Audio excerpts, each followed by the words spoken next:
Avant tout, bonjour. Là, tu es sur le domaine de la realtière, effectivement. Un petit domaine familial que j'ai repris derrière mon père. Au départ 8 hectares, aujourd'hui 12 hectares et demi, avec des cépages septentrionaux, c'est-à-dire essentiellement du carignan. 5 hectares de carignan qui est le cépage rouge. Autre cépage rouge, bon, évidemment, il y a du grenache, de la syrah et du cabernet. Le cinsault est exclusivement chez moi utilisé pour le rosé, pour sa finesse et son fruit.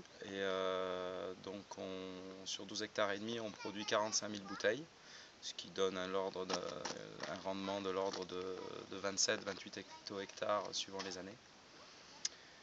Très tôt, les produits chimiques ont été abolis pour vraiment avoir l'esprit de qualitatif et de faire une agriculture surtout pas chimique. Ça a été aboli déjà dès 1994. L'encépagement ont des vignes, dont des vignes que j'ai plantées, donc qui ont aujourd'hui maintenant 7-8 ans, mais 95% du vignoble ont des vignes entre 60 et plus de 100 ans.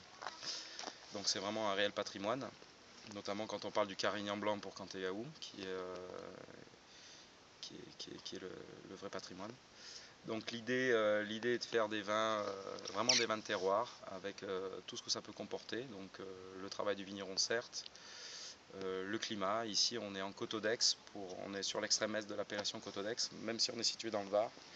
On est à 400-450 mètres d'altitude et on produit des vins qui ont beaucoup de fraîcheur sur l'ensemble des couleurs. Voilà,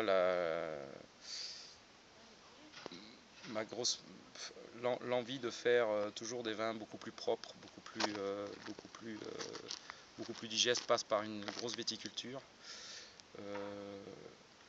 La vinification demande uniquement un raisin propre, un raisin mûr, sain qui arrive en cave, donc il faut vraiment mettre l'accent sur la viticulture et pas flinguer tout ce patrimoine qu'on a, notamment la vie microbienne, les sols. Et donc voilà, donc je m'applique à faire cela. Merci.